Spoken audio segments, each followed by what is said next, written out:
तीन तिगाड़ा काम बिगाड़ा। तीन बहुओं के रवैये से सासू माँ बहुत परेशान थी।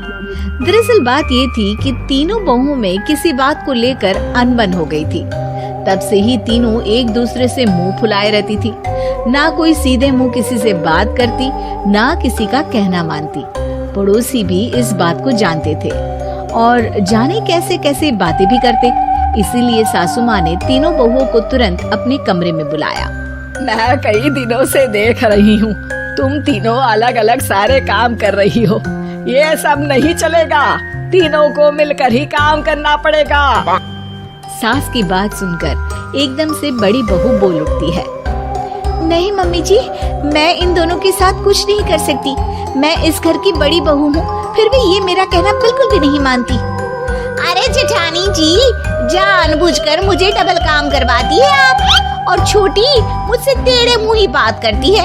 इन दोनों के बीच हमेशा सैंडविच बन जाती है मेरी, और मैं हमेशा आलू की तरह बीच में मसली जाती हूँ। मम्मी जी, इन दोनों को लगता है कि मैं छोटी हूँ तो इनके पैरों तले दब जाऊंगी, लेकिन नहीं, मेरा भी उतना ही अधिकार है जितना इन दोनों का है। बड़ी आई दोनों मेरी चुगली करने के लिए, मुझे क्या कम समझ रखा है। तीनों बहू एक दूसरे से बहस करने लगती है और सास दोबारा ये देखकर टेंशन में आ जाती है और सबसे कहती है, चुप हो जाओ, अब से तुम तीनों सारे काम एक साथ करोगी। आंख बंद करके एक दूसरे की बात सुनोगी। तुम तीनों इस बात को गांठ बांध लो, वरना अगली छुट्टियों में तुम्हारा अपना मायके जाना कैंसिल। सास की बातें सुनकर डर के मारे तीनों हामी भर देती हैं। जी मम्मी जी, मैं समझ गई। हाँ मम्मी जी, जैसा आप कहें। आप जो कहेंगी मैं वही करूंगी। तीनों बहू सास की बात को गांठ बांध लेती है और वादा करती है कि अब से सारे काम वो तीनों एक साथ मिलकर ही करेंगी। ये सब देखकर सास खुश हो जाती है और वहाँ से चली जाती है। नीचे जाकर वो देखती है कि घर में शर्मा जी आए हुए होते हैं। सास जोर से आवाज लगाकर कहती है, अरे बहू, जरा चाय बनाकर तो लाना, शर्मा जी आए हैं। सास की बात सुनकर तीनों बहू तुरंत किचन की ओर भागती है और चाय बनाना शुरू कर देती है। मुझे तो एकदम मसाले वाली कड़क चाय पसंद है, तो हम शर्मा जी के लिए मसाले वाली चाय ही बनाएंगे।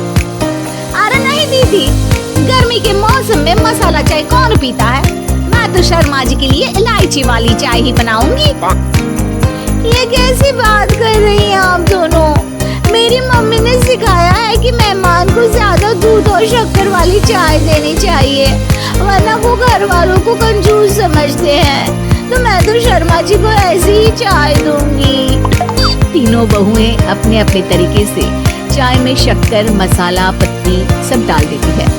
उबलने के बाद तीनों मिलकर चाय बाहर लेकर जाती है और शर्मा जी और सासू माँ को देती हैं। चाय पीने के बाद शर्मा जी सासू माँ को देखकर शर्मा जाते हैं और शर्मिंदा महसूस करते हैं कि आखिर उन्होंने चाय पीने के लिए हामी क्यों भरी।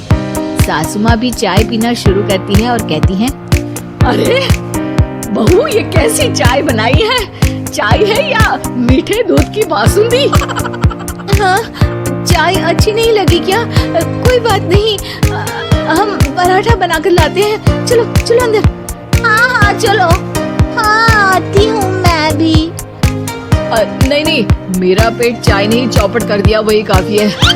पराठे से पोपट नहीं करवाना, मैं तो चलता हूँ। शर्मा जी चुपचाप पतली गली से निकल जाते हैं। अगले दिन सास बहुओं से कहती है, अरे बहू, जाओ जाके ऊपर के गेस्ट हाउस की सफाई कर दो।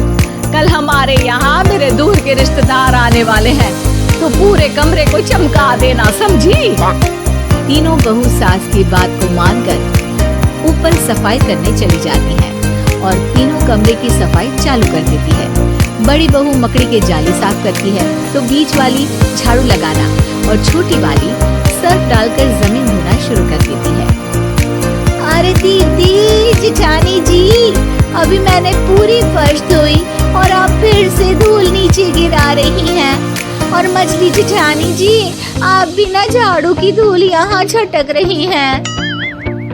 अरे तीनों को साफ करना है, एक साथ सफाई करते हैं ना। अरे वही तो, हम साथ साथ हैं, घर साफ साफ है। तीनों बहू ऐसे ही काम में उलझ जाती है और 2 घंटे तक एक ही कमरे की सफाई करती रहती है। बहुत देर से अपनी बहुओं को ना देखने के कारण सास ऊपर कमरे में उन्हें देखने जाती है, लेकिन कमरे में घुसते ही वो गीली फर्श पर फिसलने के कारण नीचे गिर जाती है। ओरी मोरी मैया, हड्डी मरोड़ के रख दी। आए मेरी तो कमर ही टूट गई रे। तीनों बहुएं सास को उठाती हैं और बिस्तर पर सुला देती हैं। अरे मेरे हाथ पैर दर्द कर रहे हैं, दबा दो आराम मिलेगा। हाँ जी माँ जी। अरे जी माँ जी माँ जी।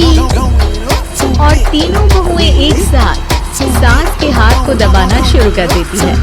माँ की तो चीख ही निकल जाती है और नतीजा ये होता है कि सास के बचे हुए शरीर में भी दर्द उठ जाता है। हाय राम, ये क्या कर दिया तुम तीनों ने।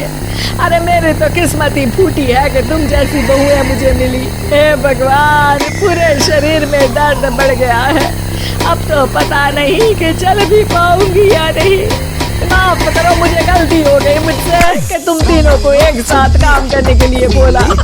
सोचा था तीनों मिलके अच्छे से काम करेगी, लेकिन बड़े बुजुर्ग सही कहते थे कि 3 बिगाड़ा काम बिगाड़ा। तुम लोगों ने ये बात ना आज साबित करके दिखा दी।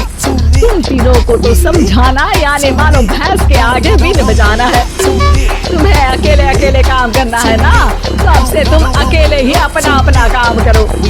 तीनों बहुएं वहाँ से जाने लगती है। अरे कहाँ जा रही हो? आप ही ने तो कहा कि अपना अपना काम करो, तो मुझे मुल्तानी मिट्टी लगानी है। अरे मुझे भी तो नेल पॉलिश लगानी है। मुझे ना मेहंदी लगानी है। सास अपना सर पीट लेती है और कहती है, अरे मुझे भी लगाना है कुछ। क्या माँ जी? क्या माँ जी? क्या माँ जी? तुम्हारे घर वालों को फोन तुम्हारी हरकतें बताने के लिए।